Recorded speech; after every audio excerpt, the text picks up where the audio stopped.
নমস্কার, আপনারা দেখছেন সংকেত মিডিয়া, সোজা কথা সহজভাবে। নমস্কার, সংকেত মিডিয়ায় আপনাদের স্বাগত।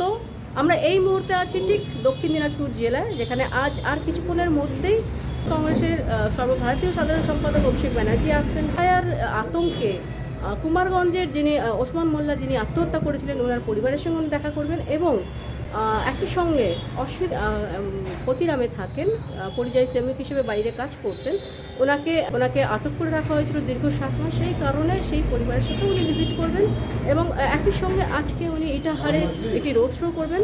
আমরা এই মুহূর্তে দক্ষিণ দিনাজপুর জেলার বালুরঘাট পৌরসভার 8 নম্বরের কাউন্সিলর সুরজিৎ সাহাকে পেয়ে গেছে এবং উনি যদিও তৃণমূল কংগ্রেসের এই মুহূর্তে টাউন সহ সভাপতিও বটে।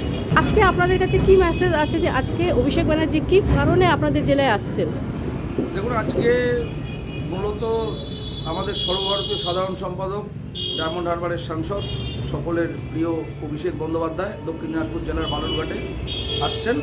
তার মূল উদ্দেশ্য এসআইআরে আতঙ্কিত হয়ে ওসমান মোল্লা, যিনি আত্মঘাতী হয়েছিলেন, তার পরিবারের সঙ্গে উনি দেখা করবেন এবং তারপরেই চলে যাবেন অসিত সরকার, যার বাড়ি লক্ষ্মীপুরে, পরিযায়ী শ্রমিক। ওনাকেও বাংলা বলার অপরাধে প্রায় 7 মাস আটকে থাকতে হয়েছিল এবং সেটাও আমাদের প্রিয় নেতা অভিষেক বন্দ্যোপাধ্যায়ের প্রচেষ্টায় ওনাকে ফিরিয়ে আনা হয়েছে এবং তার পরিবারের সঙ্গে উনি দেখা করবেন, কথা বলবেন, আশ্বস্ত করবেন বলে আমরা জেনেছি।